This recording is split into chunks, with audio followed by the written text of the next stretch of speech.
Good evening my dear students, कैसे हैं आप सब। उम्मीद करता हूँ बहुत अच्छे होंगे। तो लास्ट क्लास में हम लोग जो है वो पढ़ रहे थे, ग्लूकोज का स्ट्रक्चर बताए थे। मैं आपको बताया था, जहां पर मैं आपको open chain structure, cyclic structure, alpha D glucose, beta D glucose, DL configuration और स्मॉल डी स्मॉल एल भी आपको बताया था। आज उसी ग्लूकोज का प्रिपरेशन और रिएक्शन हम लोग देखेंगे। तो देखिए, स्टार्टिंग में मैंने आपको क्या बताया था कि हाइड्रोलाइसिस के बेसिस पर कार्बोहाइड्रेट तीन टाइप का होता है, 3 टाइप्स का होता है। दैट इज मोनोसैकेराइड, ऑलिगोसैकेराइड और पॉलीसैकेराइड। और आप बहुत अच्छे से जानते हैं कि मोनोसैकेराइड का ही एक एग्जांपल है ग्लूकोज। मोनोसैकेराइड में एल्डोहेक्सोजेटाइड था और उसी एल्डोहेक्सोज में एग्जांपल हम लोग का ग्लूकोज आया था। तो इसका मतलब ग्लूकोज तो एक मोनोसैकेराइड हो गया और हमको बनाना है ग्लूकोज, मतलब हमको बनाना है मोनोसैकेराइड। और आप ये बात भी आप जानते हैं कि मोनोसैकेराइड से छोटा कोई और कार्बोहाइड्रेट नहीं होता है।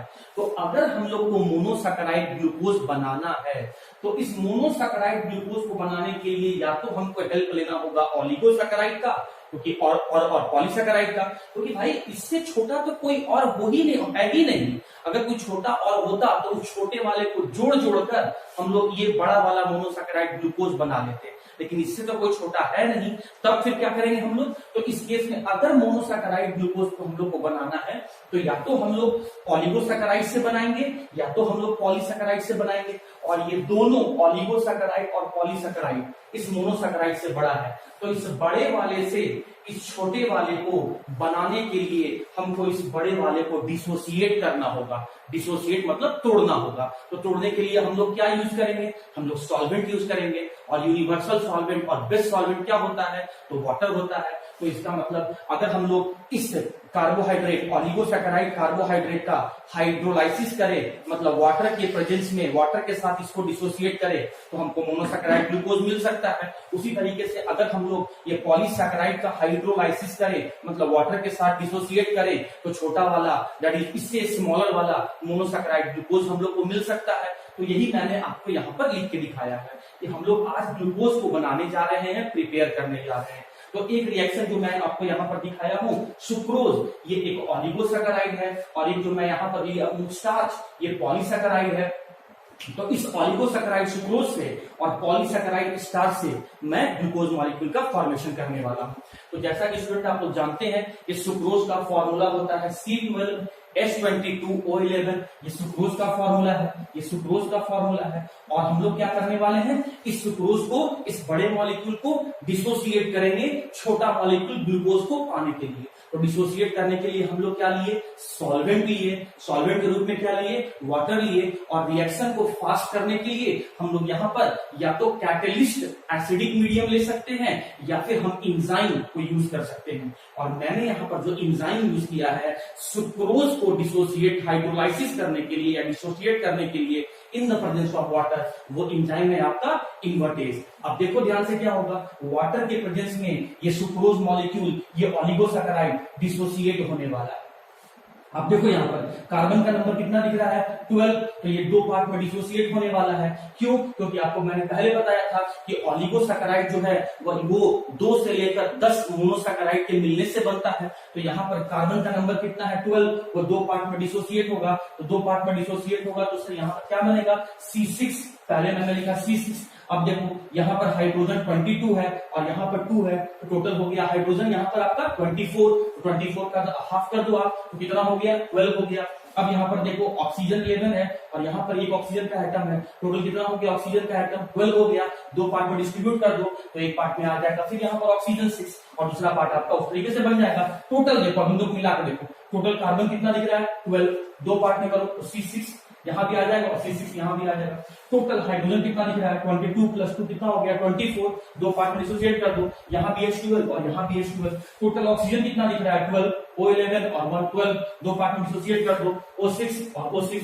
तो ये जो बना आपका यहाँ पर, ये बन गया आपका ग्लूकोज और ये बन गया आपका फ्रुक्टोज। जो आपको चाहिए, जिसके लिए आप रिएक्शन कर रहे हैं, वो आपका मेन प्रोडक्ट, और जो आपको नहीं चाहिए वो आपका बाई प्रोडक्ट। तो ये आपका बन गया मेन प्रोडक्ट और ये आपका बन गया बाई प्रोडक्ट। उसके बाद हम लोग क्या करेंगे कि अब हम लोग पॉलीसैकेराइड से इस मोनोसैकेराइड ग्लूकोज का फॉर्मेशन करेंगे। तो मैं कोई एक एग्जांपल ले रहा हूं पॉलीसैकेराइड का, और पॉलीसैकेराइड का जो एग्जांपल है वो मैंने ले लिया स्टार्च, और हम लोग को पता है स्टूडेंट कि स्टार्च जो है वो बड़ा मॉलिक्यूल, देखो इसके नाम में ही लगा हुआ है पॉली, सैकराइड का मतलब शुगर, पॉली का मतलब होता है बहुत सारा मॉलिक्यूल, अरे बहुत सारा मोनोमर के मिलने से ही पॉली बनता है। और पॉलीमर को हम लोग कैसे रिप्रेजेंट करते थे, याद करें उसको हम लोग यहाँ पर स्क्रिप्ट में एन लिखते थे। पॉलीमर चैप्टर मैंने आपको पढ़ाया है, तो मैंने एक ले लिया स्टार्च मॉलिक्यूल, इस स्टार्च मॉलिक्यूल का फॉर्मूला यही है C6H10O5, और ऐसा बहुत सारा यूनिट जुड़ा हुआ रहता है स्टार्च में। तो खैर मैंने स्टार्च ले लिया, बड़ा मॉलिक्यूल है, इसको डिसोसिएट करना होगा तभी छोटा मॉलिक्यूल ग्लूकोज मिलेगा। डिसोसिएट करने के लिए हमने क्या लिया, वाटर मॉलिक्यूल लिया, इसीलिए प्रोसेस का नाम हमने क्या दिया, हाइड्रोलाइसिस। वाटर के प्रेजेंस में आप डिसोसिएट करवा रहे हो तभी नाम पड़ा हाइड्रोलाइसिस। किसका करवा रहे हो, स्टार्च करवा रहे हो, तो ले लिया मैंने। यहाँ जितना भी एन का वैल्यू रहेगा यही एन का वैल्यू यहाँ पर रहेगा। अब मैं क्या कर रहा हूँ, वही जो आपको पहले बताया था, टोटल कार्बन देखो C6, तो यहाँ बन गया C6, टोटल हाइड्रोजन देखो H10 और यहाँ पर 2 12 हो गया, तो यहाँ पर लिखा मैंने H12, और टोटल ऑक्सीजन देखो O5 और 1 यहाँ पर, तो ये हो गया O6। इस तरीके से ग्लूकोज मॉलिक्यूल का फॉर्मेशन हो गया। तो अगर आपको ग्लूकोज बनाना है, अगर आपको मोनोसैकेराइड बनाना है, तो उसके लिए आपको चाहिए ओलिगोसैकेराइड, आपको चाहिए पॉलीसैकेराइड। इन दोनों बड़े बड़े मॉलिक्यूल का जब आप हाइड्रोलाइसिस करेंगे, वाटर के प्रेजेंस में डिसोसिएट करेंगे, तो छोटा मॉलिक्यूल ग्लूकोज मिल जाएगा। इसलिए ओलिगोसैकेराइड के रूप में एग्जांपल में मैंने सुक्रोज लिया है, और पॉलीसैकेराइड के एग्जांपल में मैंने यहाँ पर स्टार्च लिया है, और दोनों ओलिगोसैकेराइड और पॉलीसैकेराइड की हेल्प से मैंने ग्लूकोज मॉलिक्यूल का फॉर्मेशन। ओके स्टूडेंट्स, तो ग्लूकोज का प्रिपरेशन देखने के बाद हम लोग ग्लूकोज का केमिकल प्रॉपर्टीज देखते हैं, और इस चैप्टर का ये सबसे इंपॉर्टेंट क्वेश्चन है। आप ध्यान से देखना, इसमें आपको पहले कुछ बेसिक बात समझना होगा, क्योंकि हम तो इसके पहले ऑर्गेनिक केमिस्ट्री पढ़े नहीं है, तो रिएक्शन का आपको कोई आइडिया है नहीं। तो मैं आपको कुछ ट्रिक्स बता देता हूँ, कुछ हल्का फुल्का आपको आइडिया दे देता हूँ, रिएक्शन आपको बहुत आसानी से हो जाएगा। देखो तुम्हारे सिलेबस में, तुम्हारे एग्जाम में रिएक्शन क्या पूछता है, या तो ग्लूकोज का रिएक्शन तुमको HI in the presence of, इसको इन द प्रेजेंस ऑफ पढ़ते हैं, इन द प्रेजेंस ऑफ पढ़ते हैं इसको। तो पहला तुमको कहेगा कि ग्लूकोज का रिएक्शन करवाओ हाइड्रोजन आयोडाइड के साथ, HI के साथ, इन the presence of red phosphorus. अगर ये नहीं देगा तो फिर क्या देगा, आपको कहेगा ब्रोमीन के साथ रिएक्शन करवाओ इन द प्रेजेंस ऑफ वाटर। अगर ये नहीं देगा तो क्या कहेगा, कंसंट्रेटेड HNO3 के साथ रिएक्शन करवाओ। तो ग्लूकोज का आपके सिलेबस में इन तीनों का रिएक्शन पूछता है, इसीलिए बड़े ध्यान से समझना। देखो दोस्तों, ये bromine in the presence of water रहे या फिर कंसंट्रेटेड HNO3 रहे, ये दोनों का दोनों ऑक्सीडाइजिंग एजेंट है। और ऑक्सीडाइजिंग एजेंट का मतलब होता है जो दूसरे का ऑक्सीडेशन करवाता है, जो दूसरे का ऑक्सीडेशन करवाता है और खुद का रिडक्शन करवाता है। इस बात को तुम ऐसे समझो, मैरिज एजेंट तो क्या करवाता है, वो लोग दूसरे का मैरिज करवाता है, मैरिज एजेंट, और खुद का मुनाफा लेता है। बस का एजेंट जो दूसरे को बस का टिकट बेचता है, एजेंट मतलब दूसरे के लिए, जो दूसरे को बस का टिकट बेचता है और खुद फायदा लेता है। उसी तरीके से आ गया दोस्त आपका बैंक एजेंट, जो दूसरे को बैंक का काम समझाता है और खुद उसका मुनाफा लेता है या वाहवाही लूटता है। ऑक्सीडाइजिंग एजेंट जो दूसरे का ऑक्सीडेशन करेगा, ऑक्सीडाइजिंग एजेंट। रिड्यूसिंग एजेंट जो दूसरे का रिडक्शन करेगा, वो कहलाएगा आपका रिड्यूसिंग एजेंट। तो देखो HI in the presence of red phosphorus, ये रिड्यूसिंग एजेंट है, मतलब दूसरे का रिडक्शन करवाएगा। तो जिसके साथ इसको यूज करोगे तो ये आने वाले मॉलिक्यूल को रिड्यूस करेगा, इसीलिए कहला रहा है रिड्यूसिंग एजेंट। और ये दोनों है आपका ऑक्सीडाइजिंग एजेंट, मतलब दूसरे को ये ऑक्सीडाइज करेगा, इसके साथ जिसका भी तुम रिएक्शन करवाओगे ये दोनों मिलके उसका ऑक्सीडेशन कर देगा। अब बात आया स्टूडेंट कि ऑक्सीडेशन क्या होता है, रिडक्शन क्या होता है, तो इस बात को समझ लो। ऑक्सीजन को जोड़ना या ऑक्सीजन का नंबर को बढ़ा देना, ऑक्सीजन को जोड़ना या ऑक्सीजन का नंबर को बढ़ा देना, इसी को ऑक्सीडेशन कहते हैं। देखो नाम में भी OD लिखा हुआ है, तो आप समझ लेना कि ऑक्सीजन को अगर हम ऐड कर रहे हैं या ऑक्सीजन का नंबर इंक्रीज करवा दे रहे हैं तो वो हो गया ऑक्सीडेशन। अब इधर आ जाओ, इसमें आपको ऐड करना है किसको, हाइड्रोजन को। या तो हाइड्रोजन को जोड़ो या ऑक्सीजन को हटा दो। हाइड्रोजन का नंबर को बढ़ाना, हाइड्रोजन को जोड़ना, या फिर ऑक्सीजन को हटा देना या हटा देना, इसी को कहेंगे रिडक्शन। तो एक लाइन में अभी याद रखो, ऑक्सीजन को जोड़ना ऑक्सीडेशन, रिडक्शन को हाइड्रोजन को जोड़ना रिडक्शन, जो दूसरे को ऑक्सीडाइज करेगा ऑक्सीडाइजिंग एजेंट, जो दूसरे को रिड्यूस करेगा वो है रिड्यूसिंग एजेंट। अब एक इंपॉर्टेंट बात समझ लो, देखो दोस्तों यहां पर जो मैं अभी बताने वाला हूं इन दोनों रिएक्शन के लिए, अगर आपने अल्कोहल का ऑक्सीडेशन किया तो वो एल्डिहाइड में बदल जाएगा, और अगर आपने एल्डिहाइड का ऑक्सीडेशन किया तो वो एसिड में कन्वर्ट हो जाएगा। अगर वीक ऑक्सीडाइजिंग एजेंट रहा तो वो सिर्फ अल्डिहाइड को एसिड में कन्वर्ट करेगा, लेकिन अगर स्ट्रॉन्ग एसिड अगर स्ट्रॉन्ग ऑक्सीडाइजिंग एजेंट रहा तो वो अल्कोहल को भी एसिड में कन्वर्ट करेगा, साथ ही साथ अल्डिहाइड को भी एसिड में कन्वर्ट करेगा।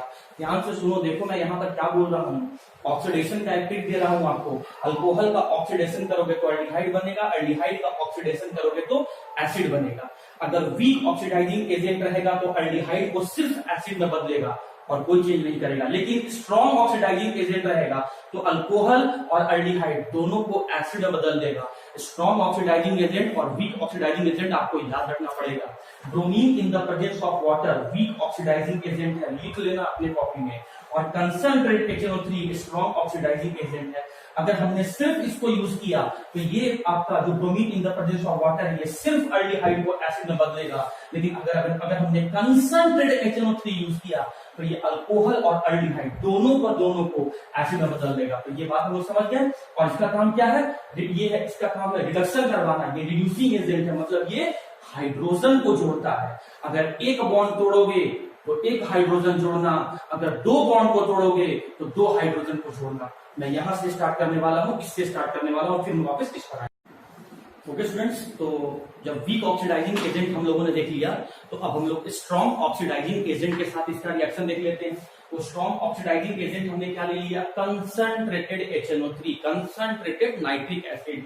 तो पूरे ऑर्गेनिक केमिस्ट्री में कहीं भी कंसंट्रेटेड नाइट्रिक एसिड अगर रहेगा तो समझ जाना कि ये एक ऑक्सीडाइजिंग एजेंट है, मतलब ये सामने वाले को ऑक्सीडाइज करेगा, मतलब सामने वाले में जाके ऑक्सीजन को ऐड करेगा।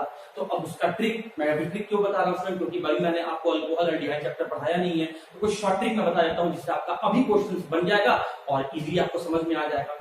देखो भैया, ऑक्सीडेशन का क्या ट्रिक है। अगर वीक ऑक्सीडाइजिंग एजेंट है तो वो अल्डिहाइड को सिर्फ एसिड में बदलेगा, और अगर स्ट्रॉन्ग ऑक्सीडाइजिंग एजेंट है तो वो अल्कोहल और अल्डिहाइड दोनों को एसिड में बदलेगा। अब अल्कोहल तो भैया 1 डिग्री भी होता है, 2 डिग्री भी होता है, 3 डिग्री भी होता है। तो 2 डिग्री अल्कोहल और 3 डिग्री अल्कोहल को ऑक्सीडेशन करवाने के लिए हम लोग स्ट्रॉन्गेस्ट ऑक्सीडाइजिंग एजेंट लेते हैं। तो ये जो आपका नाइट्रिक एसिड है ये अल्कोहल में सिर्फ 1 डिग्री अल्कोहल ही ऑक्सीडाइज कर पाता है, 2 डिग्री अल्कोहल और 3 डिग्री अल्कोहल को ऑक्सीडाइज नहीं कर पाता है। रेस्ट पोर्शन हम लोग जब हम लोग चलेंगे स्टूडेंट अल्कोहल चैप्टर में तो मैं वहां आपको बताऊंगा। और भी ऑक्सीडाइजिंग एजेंट हैं जैसे KMnO4 in the presence of acidic medium और K2Cr2O7 इसको कहते हैं potassium dichromate in the presence of oxidising agent. तो ये दोनों जब आएगा तो ये 1 डिग्री अल्कोहल के साथ साथ 2 डिग्री अल्कोहल का भी ऑक्सीडेशन करता है। बट आपको सिर्फ यहाँ पर याद रखना है कि नाइट्रिक एसिड जो है वो अल्डिहाइड का ऑक्सीडेशन करेगा और 1 डिग्री अल्कोहल का ऑक्सीडेशन करेगा। किसमें? एसिड में। और एसिड के लिए क्या लिखना आप? कार्बोक्सिल लिखना। तो जहां अल्डिहाइड रहे, जहां CHO ग्रुप रहे उसको हटा के कार्बोक्सिल ग्रुप लगा देना, और जहां 1 डिग्री अल्कोहल यानी CH2OH हाइड्रोक्सी मिथाइल रहे उसको हटा के कार्बोक्सिल लगा देना। अब आप देख सकते हो कि ये रहा ग्लूकोज मॉलिक्यूल, ये रहा ऑक्सीडाइजिंग एजेंट, इसका ऑक्सीडेशन करवाएगा, स्ट्रॉन्ग है तो इसका मतलब अल्डिहाइड के साथ साथ 1 डिग्री अल्कोहल को भी ऑक्सीडाइज करेगा। तो अल्डिहाइड कहाँ है? हेड पर है। 1 डिग्री अल्कोहल कहाँ है? टेल पर है, मतलब हेड के साथ साथ आपको टेल पर भी ऑक्सीडेशन करवाना है, मतलब अल्डिहाइड को हटाओ, इस हेड पर भी कार्बोक्सिल को लगाओ, और टेल पर भी यहाँ पर हाइड्रोक्सी मिथाइल को हटाओ और यहाँ पर भी कार्बोक्सिल को लगाओ। तो इस अल्डिहाइड की जगह मैंने यहाँ पर कार्बोक्सिल ग्रुप लगा दिया। बीच वाला 2nd, 3rd, 4th, 5th carbon तक एज इट इज जैसा था मैंने वैसे का वैसे ही रहने दिया। 2nd वाले कार्बन को लिख दिया। 3rd वाला कार्बन था जैसा था वैसा का वैसे ही लिख दिया। 4th वाला जैसा था वैसा का वैसे ही लिख दिया। 5th वाला जैसा था वैसा का वैसे ही लिख दिया। और 6th वाले में 1 डिग्री अल्कोहल हाइड्रोक्सी मिथाइल है, इसको भी ऑक्सीडाइज किया है, तो ये भी एसिड यानी कार्बोक्सिल ग्रुप में कन्वर्ट हो जाएगा। तो ये कैसा है? ओपन चेन वाला, 2 कार्बोक्सिल ग्रुप रखने वाला है। तो ओपन चेन के लिए क्या कहेंगे? एलिफेटिक। और 2 कार्बोक्सिल ग्रुप रखना है तो क्या बोलेंगे? Di carboxylic acid. तो कंसंट्रेटेड HNO3 के प्रेजेंस में ग्लूकोज मॉलिक्यूल का ऑक्सीडेशन होता है और एलिफेटिक डाई कार्बोक्सिलिक एसिड का फॉर्मेशन होता है, जिसका नाम है स्टूडेंट आपका सैकैरिक एसिड। सैकैरिक एसिड। अगर यूपैक नेम आप इसका लिखना चाहोगे तो नंबरिंग आप टॉप से भी कर सकते हो, बॉटम से भी कर सकते हो, क्योंकि दोनों जगह आपका कार्बोक्सिल लगा हुआ है। तो 1 2 3 4 5 6 कितना कार्बन हो गया? 6। जिसके लिए क्या लिखोगे? हेक्स। सिंगल बॉन्ड के लिए क्या लिखोगे? एन। ये हो गया आपका हेक्सेन। अच्छा, हेक्सेन हो गया। अब यहाँ पर आप इन दोनों के लिए फंक्शनल ग्रुप के लिए आप कर सकते हो 1 पर और 6 पर डाइओइक एसिड। तो ये हो गया हेक्सेन 1,6 डायोइक एसिड। लेकिन साथ ही साथ स्टूडेंट आपका सब्स्टिट्यूएंट भी प्रेजेंट है, तो अगर आपने नंबरिंग यहां से किया, मैं रफ में बता देता हूं, अगर आपने नंबरिंग यहां से किया तो ये वाला सब्स्टिट्यूएंट हो गया, ये सब्स्टिट्यूएंट हो गया, ये सब्स्टिट्यूएंट हो गया, ये सब्स्टिट्यूएंट हो गया, ये भी तो फंक्शनल ग्रुप है, लेकिन इस कार्बोक्सिल के प्रेजेंस में ये सारा का सारा सब्स्टिट्यूएंट है। तो पहले सब्स्टिट्यूएंट का नाम लिखा जाता है, तो क्या लिखोगे 2 3 4 5, कितनी बार हो गया 4, 2 3 4 5 टेट्रा हाइड्रोक्सी, इसके हाइड्रोक्सी हो गया, 4 बार टेट्रा हो गया, 2 3 4 5 टेट्रा हाइड्रोक्सी, 6 कार्बन के लिए हेक्स, सिंगल बॉन्ड के लिए एन, और फर्स्ट पर और 6 पर कार्बोक्सिल है तो 1,6 dioic acid, hexane 1,6 dioic acid. तो नाम मैं फिर से बोल देता हूं, second third 2 3 4 5 tetra hydroxy hexane 1,6 dioic acid, ये इसका यूनिट नेम हो गया। बट इतना लंबा छोड़ा नाम लिखने की जरूरत नहीं है, आप कॉमन नेम लिख लो, दैट इज सैकैरिक एसिड। तो काम की बात क्या हुआ, conc HNO3 strongest oxidising agent के प्रेजेंस में ग्लूकोज जो है वो सैकैरिक एसिड बनाता है। Bromine in the presence of water के प्रेजेंस में, वीक ऑक्सीडाइजिंग एजेंट के प्रेजेंस में ग्लूकोज जो है वो आपका ग्लूकोनिक एसिड बनाता है। और HI in the presence of red phosphorus के प्रेजेंस में, जो कि रिड्यूसिंग एजेंट है, ग्लूकोज जो है वो नॉर्मल हेक्सेन का फॉर्मेशन करता है। पहला है रिएक्शन जो हम देखने जा रहे हैं, रिएक्शन मैं शॉर्ट में लिख रहा हूं, रिएक्शन ऑफ ग्लूकोज, इसको भी शॉर्ट में लिख रहा हूं, reaction of glucose with HI in the presence of red phosphorus. और जैसे ही एग्जाम में स्टूडेंट आपको ये रिएजेंट दिखे, तुरंत समझ जाना कि इसका काम है रिडक्शन करवाना, ये दूसरे को रिड्यूस करता है, ये जिसके साथ आ गया, इसके या कह सकते हैं इसके साथ जो आ गया ये उसको सामने वाले को रिड्यूस कर देगा। तो इसके सामने अभी ग्लूकोज आया है, तो इसका मतलब ये ग्लूकोज मॉलिक्यूल को रिड्यूस करने वाला है। और रिडक्शन का मतलब मैंने आपको बताया था, हाइड्रोजन को जोड़ना और ऑक्सीजन को हटाना। तो आप हाइड्रोजन को जोड़ने के लिए तैयार हो और साथ ही साथ ऑक्सीजन को भी हटाते जाना है। तो आपको यहाँ पर इस मॉलिक्यूल में ऑक्सीजन दिख रहा है, ऑक्सीजन को हटाते जाओ, हाइड्रोजन को जोड़ते जाओ, ऑक्सीजन को हटाते जाओ, हाइड्रोजन को जोड़ते जाओ। मैं बार बार बोल रहा हूँ, ऑक्सीजन को हटाते जाओ, हाइड्रोजन को जोड़ते जाओ।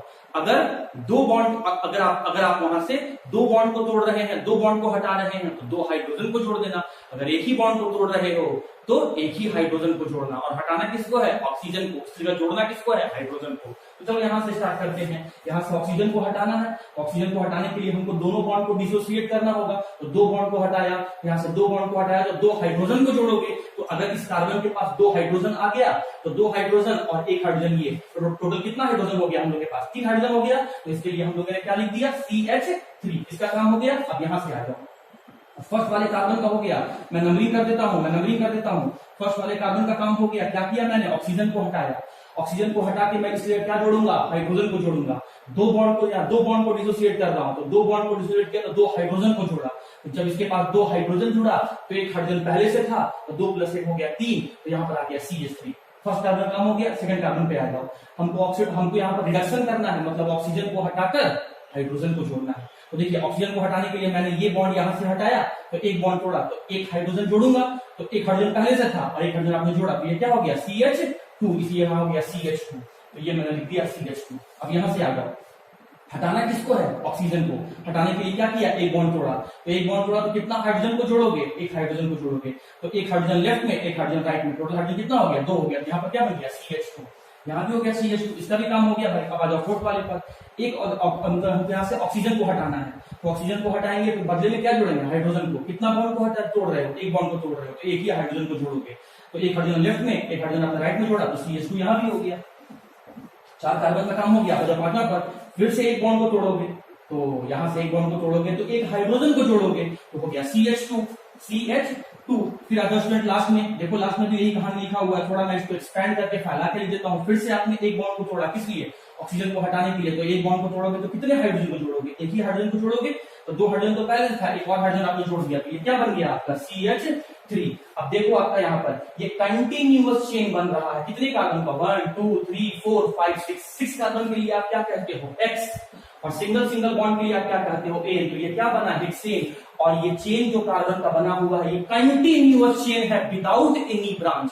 और याद करो, मैंने आपको कॉमन नेम में सिखाया था कि जब कभी भी आपको कार्बन का चेन कंटिन्यूअस मिले, स्ट्रेट के लिए मैं नहीं बोल रहा हूँ, एग्जैक्टली बस बनता है। अब मैंने बताया था एग्जांपल में आपको, मैं क्या बोल रहा हूँ, कंटिन्यूअस कार्बन का चेन बनेगा तो उसके लिए जो प्रीफिक्स हम लोग यूज करते हैं वो है नॉर्मल, और नॉर्मल को हम लोग इंडिकेट करते हैं स्मॉल एन से, और इसके बीच में आपको हाइफन देना है। तो इसका मतलब क्या हुआ, जब कभी भी ग्लूकोज मॉलिक्यूल का HI के साथ इन the presence of red phosphorus के साथ रिएक्शन करवाएंगे तो ये जो रिएजेंट है ग्लूकोज मॉलिक्यूल का रिडक्शन करवा देगा और ग्लूकोज मॉलिक्यूल को रिड्यूस करके नॉर्मल हेक्सेन में कन्वर्ट कर देगा, जहां पर हम ऑक्सीजन को हटाते जाएंगे और हाइड्रोजन को जोड़ते जाएंगे। ऑक्सीजन को हटाने के लिए अगर हमको 2 बॉन्ड को तोड़ना पड़ेगा तो 2 हाइड्रोजन को जोड़ेंगे, ऑक्सीजन को हटाने के लिए अगर हमको 1 बॉन्ड को तोड़ना पड़ेगा तो उसकी जगह पर हम 1 हाइड्रोजन को ऐड करेंगे, और इस तरीके से हम लोग नॉर्मल हेक्सेन का फॉर्मेशन देखेंगे। ओके स्टूडेंट्स, तो हम लोग अब सेकंड रिएक्शन देखने जा रहे हैं। इस बार हम लोग को ग्लूकोज का रिएक्शन किससे करवाना है, bromine in the presence of water, इसके साथ, या इसको हम पढ़ सकते हैं एक्वस ब्रोमीन। एक्वस ब्रोमीन भी इसको हम लोग कहते हैं। एक्वस का मतलब ये है कि वहां पर वाटर प्रेजेंट है, तो एक्वस ब्रोमीन पढ़ लो या bromine in the presence of water पढ़ लो। तो ये रिएक्शन छोड़ो, तुम तो बताओ इसका काम क्या है। इसका काम है ये सर, ये है ऑक्सीडाइजिंग एजेंट, मतलब ये दूसरे को ऑक्सीडाइज करता है, मतलब ये दूसरे में ऑक्सीजन को ऐड कर देता है। और ट्रिक तुम्हारा ये मैंने यहाँ लिख दिया है। क्यों? अरे क्यों बता रहा हूँ, स्टूडेंट मैं आपको अभी ऑर्गेनिक पढ़ाया नहीं हूँ, तो रिएक्शन को समझाने के लिए मैं कुछ हल्का सा आपको इसका ट्रिक दे रहा हूँ। भाई सुन लो मेरी बात को, अगर वीक ऑक्सीडाइजिंग एजेंट रहेगा तो वो सिर्फ अल्डिहाइड को एसिड में कन्वर्ट करेगा, लेकिन अगर स्ट्रॉन्ग ऑक्सीडाइजिंग एजेंट रहेगा तो अल्कोहल और अल्डिहाइड दोनों को एसिड में कन्वर्ट करेगा। तो ये किस तरह का ऑक्सीडाइजिंग एजेंट है, ये वीक ऑक्सीडाइजिंग एजेंट है। कॉपी पे लिख लेना इस बात को, ये वीक ऑक्सीडाइजिंग एजेंट है, मतलब ये सिर्फ और सिर्फ अल्डिहाइड को एसिड में कन्वर्ट करेगा। और अल्डिहाइड के लिए तुम क्या लिखते हो, मॉलिक्यूलर फार्मूला CHO, और एसिड के लिए तुम क्या लिखते हो, COOH। तो ढूंढो कि पहले इसका काम पहचानो। वीक ऑक्सीडाइजिंग एजेंट है, मतलब इसको ऑक्सीडाइज करेगा, ग्लूकोज मॉलिक्यूल को ऑक्सीडाइज करेगा, और ऑक्सीडाइज करेगा तो ये वीक ऑक्सीडाइजिंग एजेंट होने के कारण से सिर्फ और सिर्फ अल्डिहाइड को एसिड में कन्वर्ट करेगा। तो ढूंढो यहाँ पर एसिड कहां पर, अल्डिहाइड कहां पर है, तो आपको हेड में ही दिख जाएगा अल्डिहाइड है। तो अल्डिहाइड को हटाओ और उसके जगह पर एसिड कार्बोक्सिल ग्रुप को जोड़ दो। तो ये मैंने जोड़ दिया COOH, और जो जैसा था वैसा बाकी का वैसे लिख दो। तो देखो यहाँ पर ये देखो, second carbon, third carbon, fourth carbon, fifth carbon, CHOH लिखा हुआ है, तो आप इसको CHOH ऐसे ही एज लिख दो।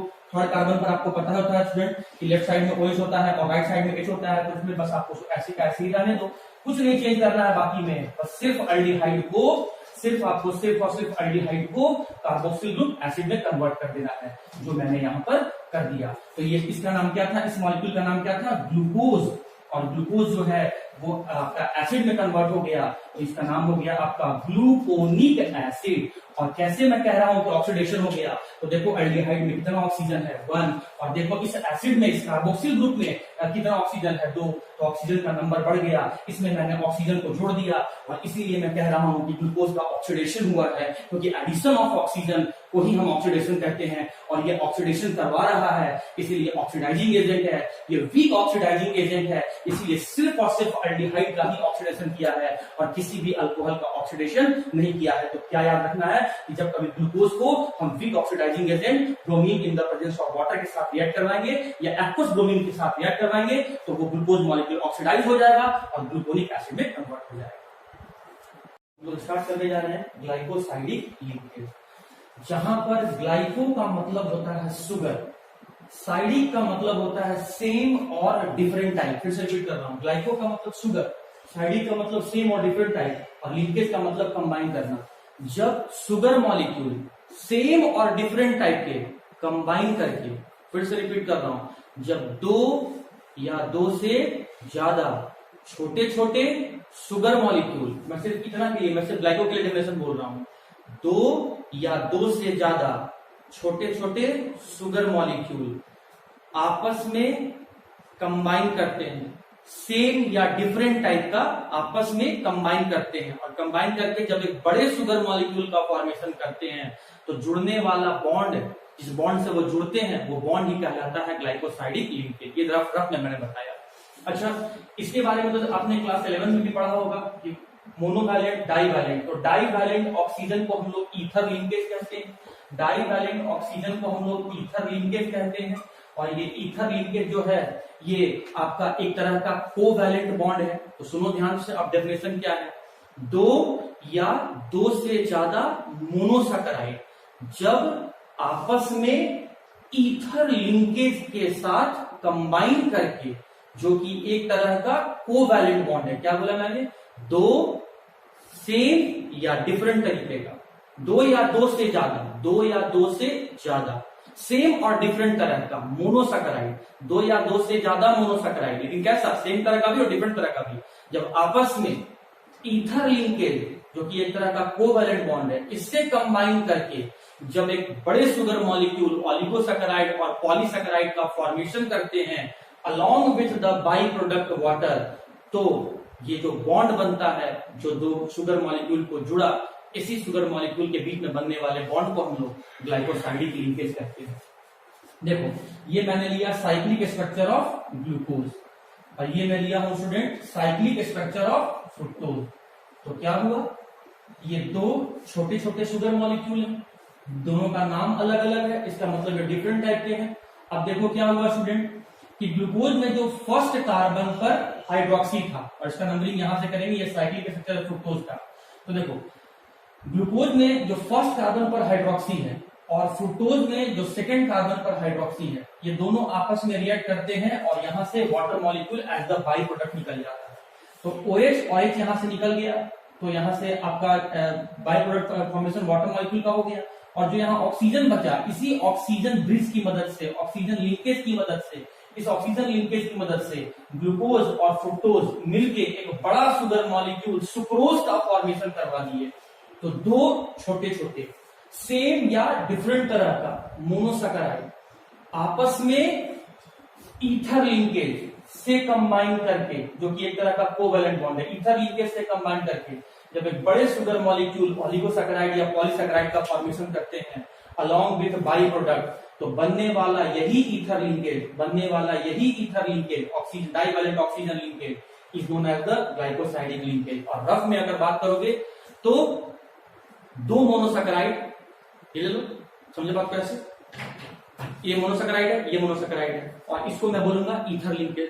दो मोनोसैकेराइड या दो से ज्यादा मोनोसैकेराइड जब आपस में ईथर लिंकेज के साथ, मोनोसैकेराइड ईथर लिंकेज, दो मोनोसैकेराइड जब आपस में ईथर लिंकेज के साथ कंबाइन करके ऑलिगोसैकेराइड और पॉलीसैकेराइड बनाते हैं, तो बनने वाला ईथर लिंकेज को ही हम लोग ग्लाइकोसाइडिक बॉन्ड कहते हैं। तो इस तरीके से स्टूडेंट हम लोग का कार्बोहाइड्रेट्स पूरे तरीके से कंप्लीट हो गया। अब हम लोग कल स्टार्ट करेंगे प्रोटीन। ओके स्टूडेंट्स, तो मोनोसैकेराइड डिस्कस करने के बाद अब हम लोग आते हैं दूसरे टाइप के कार्बोहाइड्रेट, दैट इज ऑलिगोसैकेराइड। तो देखो भाई, इस ऑलिगोसैकेराइड में सैकेराइड का मतलब होता है शुगर, मतलब हम लोग फिर शुगर मॉलिक्यूल के बारे में पढ़ने वाले हैं। ऑलिगो का मतलब होता है स्टूडेंट फ्यू, और फ्यू कितना नंबर को हम लोग फ्यू मानेंगे?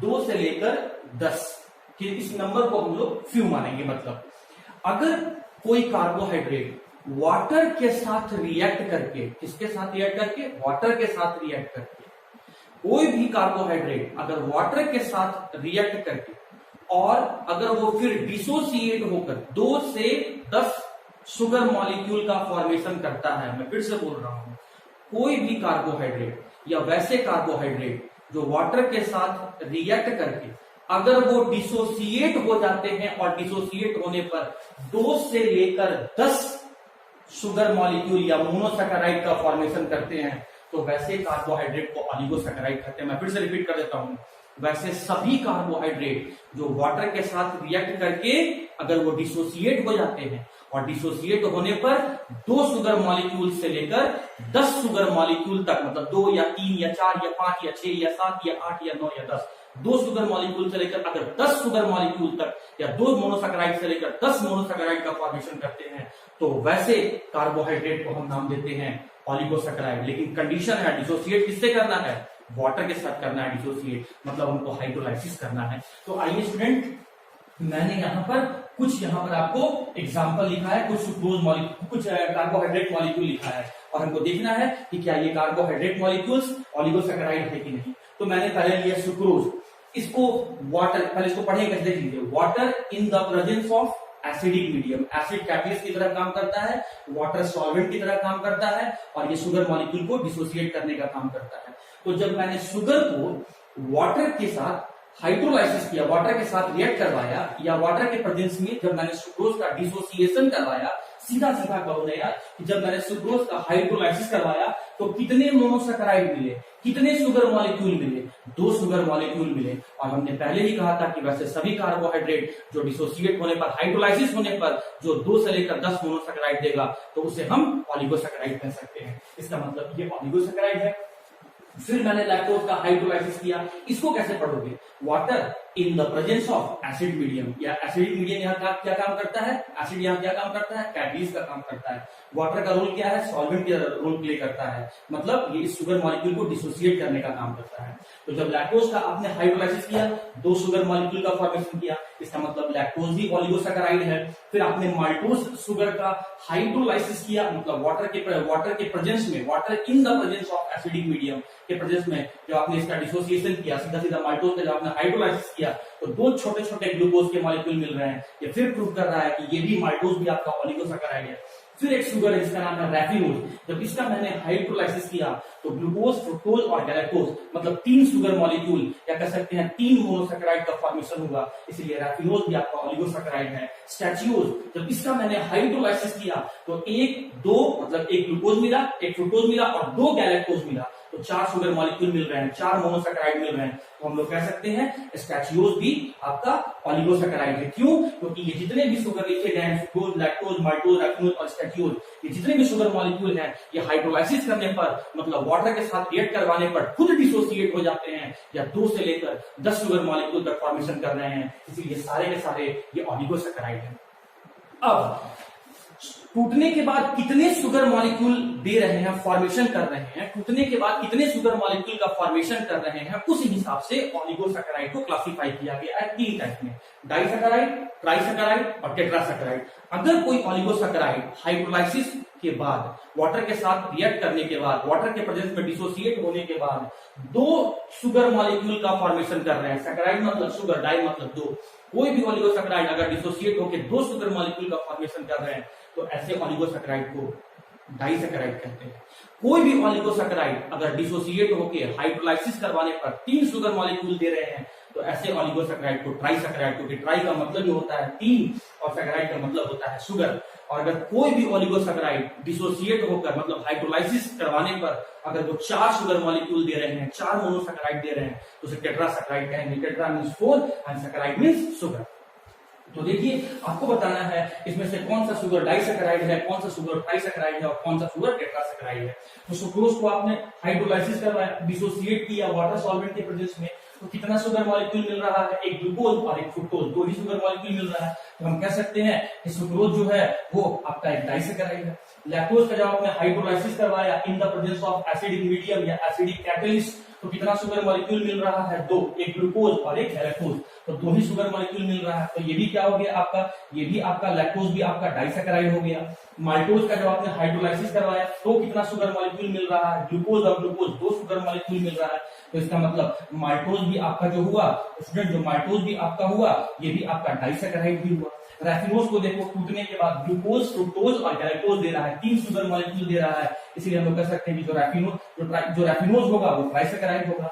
स्टैचियोज को देखो, जब इसका हाइड्रोलाइसिस करवा रहे हैं तो एक ग्लूकोज, एक फ्रुक्टोज और 2 गैलेक्टोज, मतलब 4 शुगर मॉलिक्यूल दे रहा है, इसीलिए कह सकते हैं कि जो स्टैचियोज होगा वो टेट्रासैकेराइड का एग्जांपल होगा। तो ये रहा स्टूडेंट ऑलिगोसैकेराइड, टाइप्स ऑफ ऑलिगोसैकेराइड, और ये मैंने कुछ एग्जांपल लिख दिया है। और आपके एग्जामिनेशन पॉइंट ऑफ व्यू से आपको सिर्फ डाइसैकेराइड आपको पढ़ना है, जहां पर आपके एग्जाम में पिछले साल भी क्वेश्चन आया था और हर साल अल्टरनेट साल में रिपीट होता है कि सुक्रोज का हाइड्रोलाइसिस करवाने पर, लैक्टोज का हाइड्रोलाइसिस करवाने पर या माल्टोज का हाइड्रोलाइसिस करवाने पर कौन कौन से शुगर मॉलिक्यूल मिलते हैं विद रिएक्शन लिखो। ट्राइसैकेराइड और टेट्रासैकेराइड नहीं पूछा जाता है, तो उम्मीद करते हैं इतना आपको समझ में आया होगा। अब हम लोग इन तीनों का रिएक्शन देखेंगे, सुक्रोज, लैक्टोज और, तो बारी बारी से हम लोग डाइसैकेराइड को डिस्कस करते हैं। सबसे पहले हम लोग स्टार्ट करते हैं सुक्रोज। देखो, सुक्रोज का मॉलिक्यूलर फॉर्मूला क्या होता है? C12H22O11। सुक्रोज का दूसरा नाम क्या होता है? Cane sugar. क्यों कहते हैं केन शुगर? क्योंकि ये शुगर केन, गन्ना में, ईख में पाया जाता है, इसीलिए कहते हैं केन शुगर। टेबल शुगर कहते हैं। क्यों कहते हैं टेबल शुगर? क्योंकि डाइनिंग टेबल पे, मेरे और आपके घर में डाइनिंग टेबल पर यही शुगर रखा हुआ रहता है, इसीलिए कहा गया है टेबल शुगर। इसको कहते हैं कॉमर्शियल शुगर। क्यों कहते हैं कॉमर्शियल शुगर? क्योंकि मार्केट में इसी शुगर का खरीद बिक्री किया जाता है। इसी शुगर को खरीदने के लिए हम मार्केट में जाते हैं और दुकानदार, शॉपकीपर हमें यही सुक्रोज, यही शुगर मॉलिक्यूल को हमें बेचता है। तो खरीद बिक्री करने के लिए कॉमर्शियल पॉइंट ऑफ व्यू से ये शुगर का यूज होता है। इसीलिए कहते हैं कॉमर्शियल शुगर। और ये बहुत इंपॉर्टेंट पॉइंट है, इनवर्ट शुगर। इसका क्या मतलब होता है? देखो, सुक्रोज जो होता है वो डेक्स्ट्रो रोटेटरी होता है, मतलब प्लेन पोलराइज लाइट को क्लॉकवाइज डायरेक्शन में मूव करवाने वाला होता है, लेकिन हाइड्रोलाइसिस करने पर ये लिम्फो रोटेटरी हो जाता है। मैंने क्या बोला? सुक्रोज होता कैसा है? डेक्स्ट्रो रोटेटरी, लेकिन आपका हाइड्रोलाइसिस करने पर, मतलब वाटर के साथ रिएक्ट करने पर, ये लीवो रोटेटरी हो जाता है, और मतलब उसका नेचर उल्टा हो जाता है। डेक्स्ट्रो से लीवो, डी से एल, पॉजिटिव से नेगेटिव, नेचर उल्टा हो जाता है, इसीलिए इनवर्ट शुगर कहते हैं। और सबसे इंपॉर्टेंट पॉइंट ये है स्टूडेंट, आपको याद रखना है, नॉन रिड्यूसिंग शुगर। ये मैं आज ही बताऊंगा, लास्ट में एक्सप्लेन करूंगा। ये होता है नॉन रिड्यूसिंग शुगर। ऊपर का सब बात भूल जाओगे, लेकिन इस बात को बिल्कुल मत भूलना, sucrose is the non reducing sugar. मैं आगे बताऊंगा आज ही। उसके बाद डेक्स्ट्रो रोटेटरी होता है नेचर वाइज। डेक्स्ट्रो रोटेटरी होता है, कहने का मतलब क्या भाई? कहने का मतलब ये प्लेन पोलराइज लाइट को क्लॉकवाइज डायरेक्शन में मूव करवाता है, लेकिन हाइड्रोलाइसिस करने पर कैसा हो जाता है? Laevorotatory. लेकिन अगर क्वेश्चन पूछा जाए कि सर सुक्रोज डेक्स्ट्रो रोटेटरी है कि लीवो रोटेटरी है, तो आपको डेक्स्ट्रो ही बोलना है, क्योंकि जरूरी नहीं कि हर बार सुक्रोज का हाइड्रोलाइसिस हो ही, वो आप करवाते हैं, वो अपने आप नहीं होता है, वो नेचुरल फेनोमेनन नहीं है, वो आपको करवाना पड़ता है। स्पॉन्टेनियस प्रोसेस नहीं है, वो नॉन स्पॉन्टेनियस प्रोसेस है, उसको आपको करवाना पड़ता है दोस्त। इसीलिए आप सीधा सीधा कहेंगे कि sucrose is dextrorotatory in nature.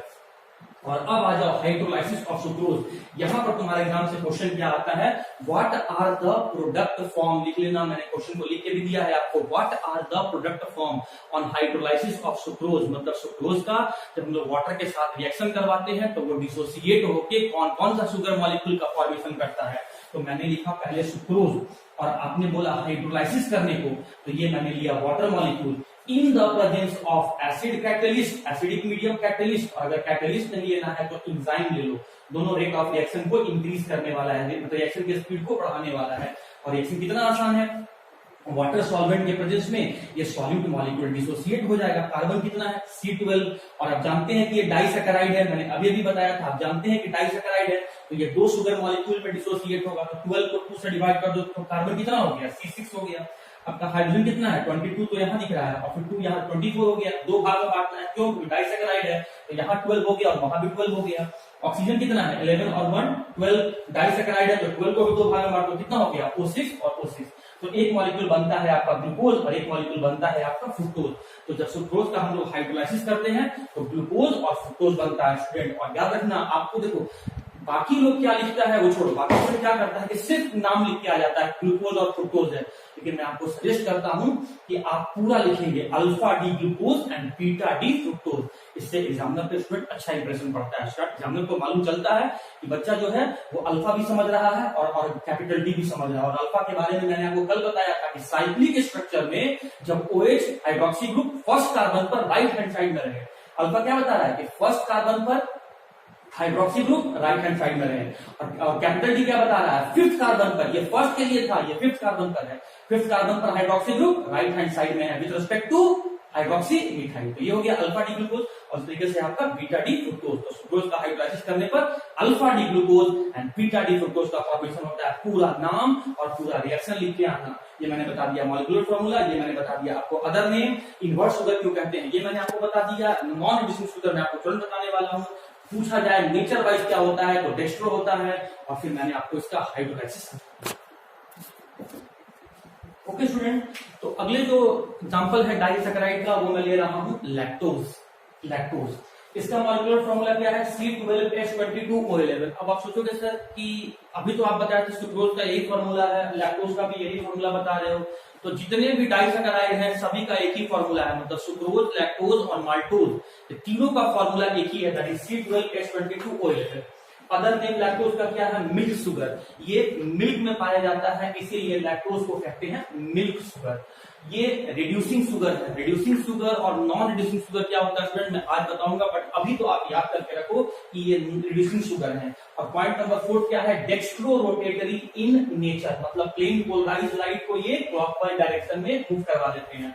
अब आ जाओ हाइड्रोलाइसिस ऑफ लैक्टोज, मतलब जब लैक्टोज को वाटर के प्रेजेंस में आप डिसोसिएट करवाओगे तो क्या बनेगा। तो सबसे पहली बात आपको दिमाग में रखना है कि लैक्टोज एक डाइसैकेराइड है। अगर वाटर सॉल्वेंट के प्रेजेंस में इसको डिसोसिएट करवाया गया तो दो मोनोसैकेराइड या दो छोटे छोटे शुगर के मॉलिक्यूल मिलेंगे। तो जब ये मैंने लिया दोस्त स्टूडेंट, ये मैंने लिया लैक्टोज, फार्मूला वही है जो सुक्रोज का था क्योंकि डाइसैकेराइड है। हाइड्रोलाइसिस करवाना है मतलब सॉल्वेंट के रूप में वाटर लेना है। कैटलिस्ट आप यहाँ पर H+ ले लो एसिडिक मीडियम के प्रेजेंस में। तो डाइसैकेराइड है तो इसका मतलब 2 शुगर मॉलिक्यूल में टूटेगा। तो कौन कौन एलिमेंट है? Carbon, hydrogen, oxygen. जितना टोटल नंबर है उसको 2 भाग में डिस्ट्रीब्यूट कर दो, 2 पार्ट में डिस्ट्रीब्यूट कर दो। तो टोटल कार्बन कितना है इसमें? 12। तो 2 पार्ट में डिस्ट्रीब्यूट करो कितना कितना आ जाएगा? C6 और C6। टोटल हाइड्रोजन कितना है? 22 यहाँ पर है और 2 वाटर मॉलिक्यूल में है। तो टोटल हाइड्रोजन कितना हो गया? 24। 2 पार्ट में डिस्ट्रीब्यूट कर दो, 2 भाग में बांट दो, तो H12 और H12 हो गया। ऑक्सीजन कितना है? 12 है, तो 2 पार्ट में डिस्ट्रीब्यूट कर दो तो O6 और O6। तो इसका मतलब जब लैक्टोज को डिसोसिएट किए तो क्या क्या मिला? बीटा डी ग्लूकोज और बीटा डी गैलेक्टोज। अब आप कहोगे स्टूडेंट कि सर दोनों का फॉर्मूला तो सेम है, फिर नाम क्यों अलग अलग है? अरे फॉर्मूला जरूर सेम है, लेकिन ये दोनों का दोनों ईपीमर्स है। मैंने कल वाले लेक्चर में बताया था आपको ईपीमर्स क्या होता है। और जहां तक ग्लूकोज और गैलेक्टोज का बात है तो फोर्थ कार्बन पर टोटल 6 कार्बन होते हैं ग्लूकोज में और गैलेक्टोज में। तो फोर्थ कार्बन पर ग्लूकोज में हाइड्रोजन लेफ्ट हैंड साइड में और हाइड्रोक्सी राइट हैंड साइड में, लेकिन गैलेक्टोज में फोर्थ कार्बन पर हाइड्रोक्सी लेफ्ट हैंड साइड में होता है और हाइड्रोजन राइट हैंड साइड में होता है।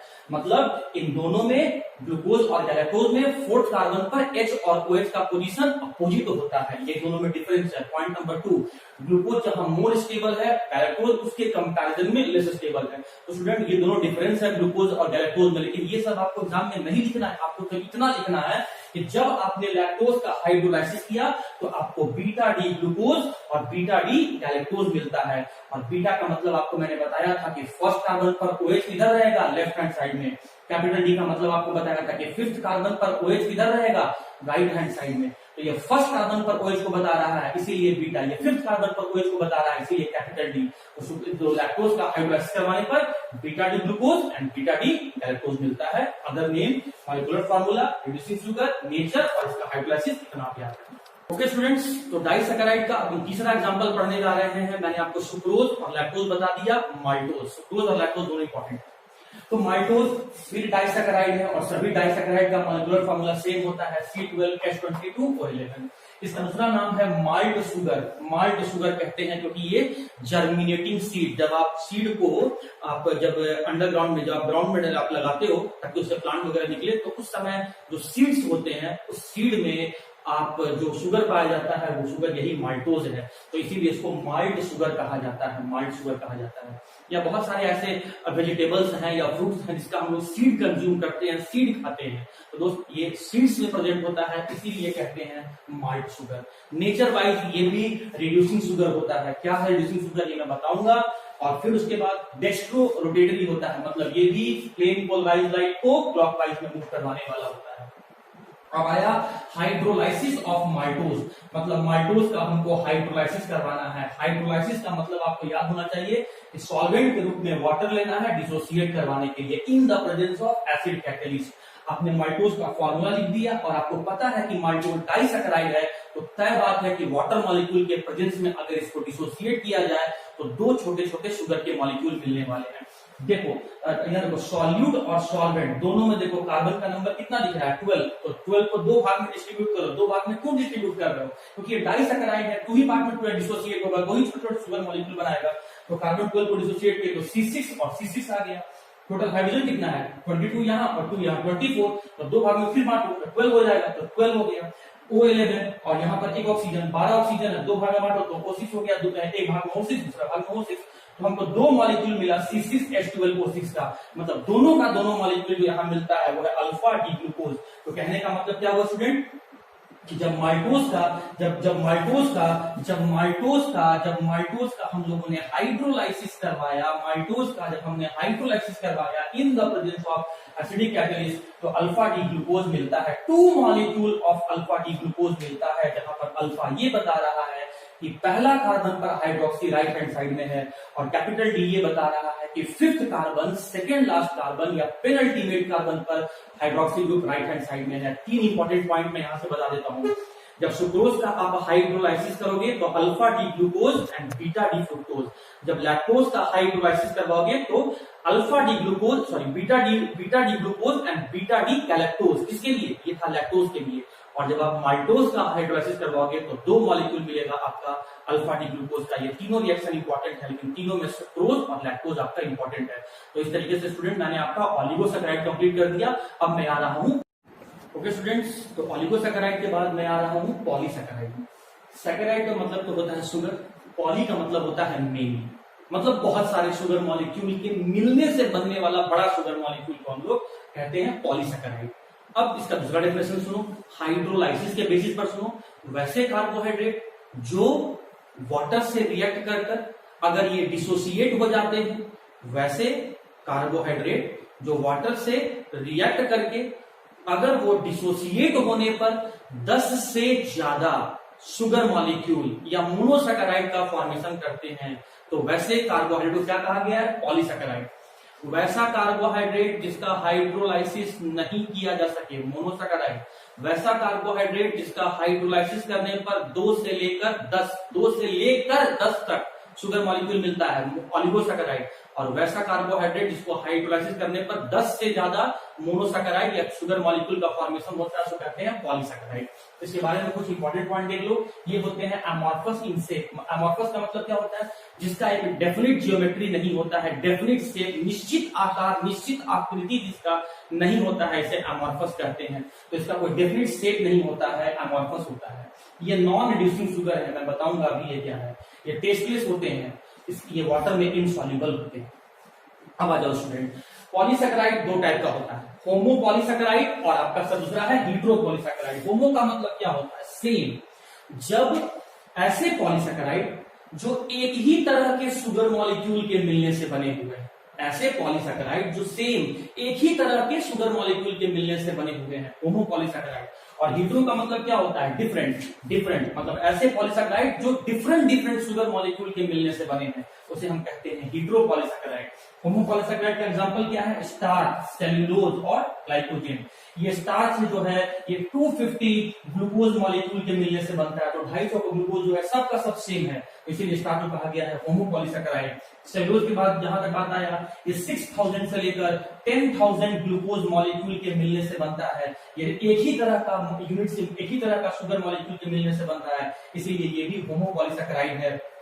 एग्जैक्टली ग्लाइकोजेन भी होता है स्टूडेंट, ये सारे के सारे एक ही तरह के शुगर मॉलिक्यूल के मिलने से बनते हैं, इसलिए होमो पॉलीसैकेराइड है। लेकिन हेपारिन, हाइलुरोनिक एसिड और पेक्टिन अलग अलग टाइप के शुगर मॉलिक्यूल के मिलने से बनते हैं, इसीलिए ये हीट्रो पॉलीसैकेराइड कहते हैं। इतना डिटेल आपको जानने का जरूरत नहीं है, एग्जाम्पल तक याद कर लो, बहुत ही इतना, और होमो पॉलीसैकेराइड का एग्जाम्पल याद कर लो। अब स्टार्च वाला क्वेश्चन आपसे पूछा जाता है। स्टार्च 2 टाइप के होते हैं, एक अमाइलोज और दूसरा अमाइलोपेक्टिन। तो दोनों में क्या डिफरेंस है उसको मैं अभी आपको समझा देता हूं।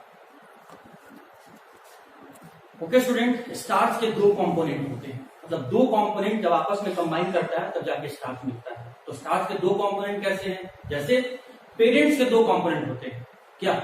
एक सन और एक डॉटर। 24 आवर के 2 कंपोनेंट होते हैं, डे एंड नाइट। एक कॉइन के 2 कंपोनेंट होते हैं, हेड एंड टेल। स्टार्च के 2 कंपोनेंट होते हैं, एक होता है अमाइलोज और एक होता है अमाइलोपेक्टिन। ये भी क्वेश्चन आपके एग्जाम में पूछा हुआ है कि दोनों में डिफरेंस क्या है। तो देखो, किसी भी स्टार्च में अमाइलोज का सिर्फ 20% पार्ट होता है और किसी भी स्टार्च में 80% पार्ट अमाइलोपेक्टिन का होता है। पॉइंट नंबर 2, अमाइलोज भी स्टार्च है, अमाइलोपेक्टिन भी स्टार्च ही है।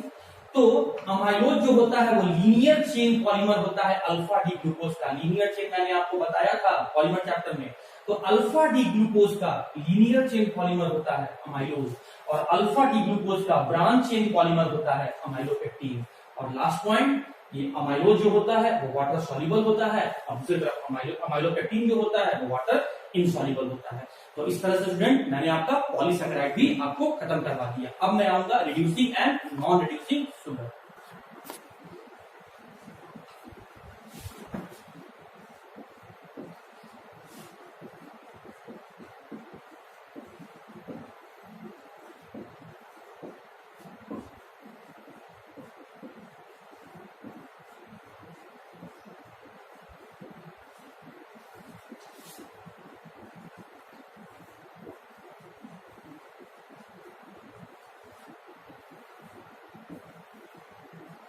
ओके स्टूडेंट्स, तो आपके एग्जामिनेशन पॉइंट ऑफ व्यू से अगला टॉपिक भी बहुत इंपॉर्टेंट है कि रिड्यूसिंग शुगर क्या होता है और नॉन रिड्यूसिंग शुगर क्या होता है।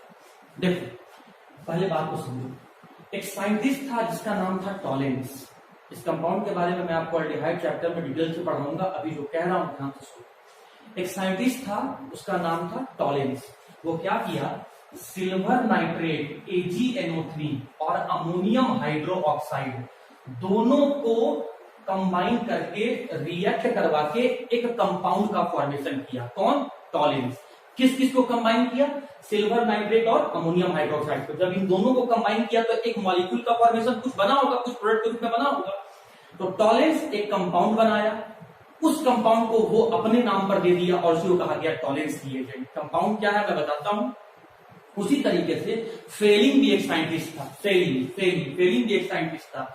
वो भी क्या किया कि CuSO4 कॉपर सल्फेट और NaOH with Rochelle salt, copper sulphate और सोडियम हाइड्रोक्साइड का विथ रॉसचेली सॉल्ट। मैं सब पढ़ाऊंगा, एल्डिहाइड चैप्टर में सब पढ़ना है। अभी जो मैं बोल रहा हूं उसको ध्यान से सुनो, इतना कॉम्प्लिकेटेड बना के मत पढ़ो, इसको इजी बना के पढ़ो। फेलिंग क्या किया कि इन दोनों कंपाउंड को रिएक्ट करवा के एक नया प्रोडक्ट बनाया, एक नया कंपाउंड बनाया और उसको अपने नाम पर दे दिया। जैसे मान लो ना यार कि देखो ये पेन का कैप है और ये पेन का आपका लिखने वाला पोर्शन है ना, मेन पोर्शन है। ये पेन का बाई प्रोडक्शन पेन का कैप है और ये पेन का पूरा बॉडी है। मैंने क्या किया, हेड को और बॉडी को कंबाइन कर दिया और नाम दे दिया पेन नाम दे दिया। उसी तरीके से क्या किया कि सिल्वर नाइट्रेट और अमोनियम हाइड्रोक्साइड को कंबाइन कर दिया, और कंबाइन कौन किया, टॉलेंस। तो नाम क्या दे दिया, टॉलेंस रिएजेंट। उस तरीके से कॉपर सल्फेट और सोडियम हाइड्रोक्साइड को कंबाइन कर दिया, कौन, फेलिंग, और कुछ बना के उस कंपाउंड को नाम दे दिया फेलिंग सॉल्यूशन। तो देखो स्टूडेंट, अगर आपको ये बात समझ में आया है तो आप यहां पहले ध्यान से देखो, रफ में बता रहा हूं। वैसा शुगर जो रिड्यूस कर सके, जो रिड्यूस करे किसको, टॉलेंस रिएजेंट को और फेलिंग सॉल्यूशन को। देखो नाम में ही इसका मतलब छुपा हुआ है। वो सभी शुगर के मॉलिक्यूल, वो सभी कार्बोहाइड्रेट जो रिड्यूस कर सके टॉलेंस रिएजेंट को और फेलिंग सॉल्यूशन को, उसे ही हम कहते हैं रिड्यूसिंग शुगर। फिर से बोल रहा हूं सुनना, वैसे शुगर के मॉलिक्यूल या वैसे कार्बोहाइड्रेट जो टॉलेंस रिएजेंट और फेलिंग सॉल्यूशन दोनों को रिड्यूस कर सके और खुद को ऑक्सीडाइज कर सके, वैसे शुगर को हम लोग रिड्यूसिंग शुगर कहते हैं। फिर से सुनो, ध्यान से सुनना, वैसे शुगर मॉलिक्यूल जो टॉलेंस रिएजेंट को, जो फेलिंग सॉल्यूशन को रिड्यूस कर सके और खुद को ऑक्सीडाइज कर सके, वैसे ही शुगर को, वैसे ही कार्बोहाइड्रेट को हम लोग रिड्यूसिंग शुगर कहते हैं। अब रिड्यूस कर सके उसका भी तुम मतलब समझो। देखो इंक्रीज, इसको मतलब लिखा होगा increase in the positive value, increase in the positive value. अगर पॉजिटिव वैल्यू बढ़ते चला जा रहा है तो वो ऑक्सीडेशन हो रहा है। अभी रिएक्शन बताऊंगा तो उसका जरूरत पड़ेगा। और अगर पॉजिटिव में वैल्यू घट रहा है, पॉजिटिव वैल्यू जो है बच्चे वो डिक्रीज करते जा रहा है, वो घटते जा रहा है, तो समझ जाना रिडक्शन है। देखो इसको मुझे मिटाना पड़ेगा, इसलिए इसको अपने दिमाग में रखना। अगर पॉजिटिव में वैल्यू बढ़ रहा है मतलब +1 से क्या हो जाए, +2 हो जाए, या +1 से क्या हो जाए, +3 हो जाए, +1 से क्या हो जाए, +4 हो जाए, या फिर +2 से क्या हो जाए, +3 +4 हो जाए, +3 से क्या हो जाए, +4 +5 +6 हो जाए। मतलब पॉजिटिव में वैल्यू बढ़ते चला जाए तो ऑक्सीडेशन, और पॉजिटिव में वैल्यू घटते चला जाए तो उसी को रिडक्शन कहते हैं। और रिड्यूसिंग शुगर के बारे में क्या बोला, जो टॉलेंस और फेलिंग सॉल्यूशन को रिड्यूस कर सके और खुद को ऑक्सीडाइज कर सके, उसे कहेंगे हम लोग रिड्यूसिंग शुगर। अब स्टूडेंट, जो मैंने आपको बात अभी बताया उसी बात को मैं रिएक्शन से समझा देता हूं। मैंने क्या बोला था, शुगर या कार्बोहाइड्रेट जो रिड्यूस कर सके किसको, टॉलेंस रिएजेंट को और फेलिंग सॉल्यूशन को। तो टॉलेंस और फेलिंग को तो रिड्यूस कर रहा है, तो खुद को क्या कर रहा है, ऑक्सीडाइज कर रहा है। और इसी बात को हम लोग यहां पर समझते हैं, ध्यान से देखना। देखो दोस्त, ये मैंने एक शुगर मॉलिक्यूल लिया जिसका नाम है ग्लूकोज, और टॉलेंस क्या किया, सिल्वर नाइट्रेट और अमोनियम हाइड्रोक्साइड दोनों को रिएक्ट करवाया और एक कंपाउंड बना दिया, और इसी का नाम टॉलेंस रिएजेंट है। इस कंपाउंड का नाम टॉलेंस रिएजेंट, ठीक है। अब अगर ये शुगर मॉलिक्यूल इसको रिड्यूस कर दिया तो ये शुगर कहलाएगा रिड्यूसिंग शुगर, और अगर ये शुगर मॉलिक्यूल इसको रिड्यूस नहीं कर सका तो ये कहलाएगा नॉन रिड्यूसिंग शुगर। इसको क्या करे, रिड्यूस करे, तो खुद को क्या करेगा, ऑक्सीडाइज। चलो देख लेते हैं अभी। देखो जरा आप यहां पर इस शुगर मॉलिक्यूल में पहले ऑक्सीजन का नंबर, एल्डिहाइड में ऑक्सीजन का नंबर कितना है, 1। इसमें देखो ऑक्सीजन का नंबर कितना है 2, ऑक्सीजन का नंबर क्या हो गया, बढ़ गया। ऑक्सीजन का नंबर बढ़ना को क्या कहते हैं, ऑक्सीडेशन, मतलब शुगर मॉलिक्यूल ने खुद का अपना ऑक्सीडेशन कर लिया है। और आओ स्टूडेंट, इसमें हम लोग जो मेटल सिल्वर है इसका हम लोग आपका ऑक्सीडेशन नंबर निकालते हैं। ऑक्सीडेशन नंबर आपको निकालने आता होगा, सिल्वर का निकालना है तो इसका x मान लो, तो 2 इंटू एक्स 2x हो गया, प्लस ये अमोनिया न्यूट्रल है, नेचर वाइज न्यूट्रल होता है, इसके ऊपर कोई चार्ज नहीं होता है तो 0, तो ये 2 इंटू 2 4 और 0 इंटू 4 क्या हो गया स्टूडेंट 0, प्लस ऑक्सीजन के ऊपर चार्ज कितना होता है -2, तो 2 इंटू -2 कितना हो गया -4, हाइड्रोजन का कितना होता है +1, 2 इंटू 1 कितना हो गया 2, और इसके ऊपर कोई चार्ज नहीं है तो इक्वल टू क्या कर दो 0, इसको सॉल्व करते हैं तो 2x -4 और +2 कितना हो गया -2 इक्वल्स टू 0, x बराबर सॉल्व करोगे तो कितना आएगा +1। यहाँ पर सिल्वर का ऑक्सीडेशन स्टेट कितना है +1। कोई भी मेटल, चलो प्रोडक्ट साइड में, कोई भी मेटल अगर अकेले होता है तो उसका ऑक्सीडेशन नंबर कितना होता है 0। पॉजिटिव में वैल्यू बढ़ा कि घटा, पॉजिटिव में वैल्यू घट गया, और पॉजिटिव में वैल्यू घटना रिड्यूस हो जाना, इसी को क्या कहेंगे रिडक्शन। तो देखो इसका हो गया है, इस टॉलेंस रिएजेंट का हो गया है रिडक्शन। किसने करवाया है, इस शुगर मॉलिक्यूल ने करवाया है टॉलेंस रिएजेंट का रिडक्शन। कैसे मालूम चला कि रिडक्शन हुआ है, पहले मेटल का ऑक्सीडेशन स्टेट +1 था, बाद में 0 हो गया, पॉजिटिव में वैल्यू घट गया, तो इसका मतलब था कि इसका रिडक्शन हुआ है। तो ये शुगर मॉलिक्यूल अपना करवाया ऑक्सीडेशन और इसका कर दिया रिडक्शन। इसका रिडक्शन कौन किया, ये शुगर मॉलिक्यूल किया, और तो बदले में ये इसका क्या किया ऑक्सीडेशन किया। तो वैसे शुगर मॉलिक्यूल जो टॉलेंस रिएजेंट का रिडक्शन करवा दे और खुद अपना ऑक्सीडेशन करवा दे, वैसे शुगर मॉलिक्यूल को हम लोग कहते हैं रिड्यूसिंग शुगर। और वैसे शुगर मॉलिक्यूल जो टॉलेंस रिएजेंट का रिडक्शन नहीं करवाए, साथ ही साथ अपना ऑक्सीडेशन भी नहीं करवाए, तो ऐसे शुगर को हम लोग कहते हैं नॉन रिड्यूसिंग शुगर। जितने भी मोनोसैकेराइड हैं सब रिड्यूसिंग शुगर हैं, दूसरी तरफ जितने भी पॉलीसैकेराइड हैं सब नॉन रिड्यूसिंग शुगर हैं। अब आ गया बीच में ऑलिगोसैकेराइड। तो ऑलिगोसैकेराइड में आपके एग्जामिनेशन पॉइंट ऑफ व्यू से 3 एग्जांपल इंपॉर्टेंट है, सुक्रोज, लैक्टोज और आपका माल्टोज। तो सुक्रोज को छोड़ दो, लैक्टोज और माल्टोज ये रिड्यूसिंग शुगर है, और सुक्रोज जो हो गया वो नॉन रिड्यूसिंग शुगर है। सुन लो फिर से, मैं रिवाइज करा देता हूं। नाम में लिखा हुआ है ऐसे शुगर मॉलिक्यूल जो रिड्यूस करवाते, किसको भाई, टॉलेंस रिएजेंट और फेलिंग सॉल्यूशन को। जो भी शुगर का मॉलिक्यूल कार्बोहाइड्रेट रिड्यूस करवा देगा उसी शुगर को हम लोग कहेंगे रिड्यूसिंग शुगर, और जो टॉलेंस और फेलिंग सॉल्यूशन को रिड्यूस नहीं करवा सके उसे कहेंगे नॉन रिड्यूसिंग शुगर। अब कार्बोहाइड्रेट को मैं 3 पार्ट में बांटा था, monosaccharide, oligosaccharide, polysaccharide. Monosaccharide reducing sugar में चला गया, पॉलीसैकेराइड नॉन रिड्यूसिंग शुगर में चला गया, बीच में कौन बचा आपका ऑलिगोसैकेराइड। ऑलिगोसैकेराइड में कितना एग्जांपल था 3, कौन कौन सा, सुक्रोज, लैक्टोज और माल्टोज। सुक्रोज चला गया नॉन रिड्यूसिंग शुगर, और लैक्टोज और माल्टोज जो है रिड्यूसिंग शुगर है।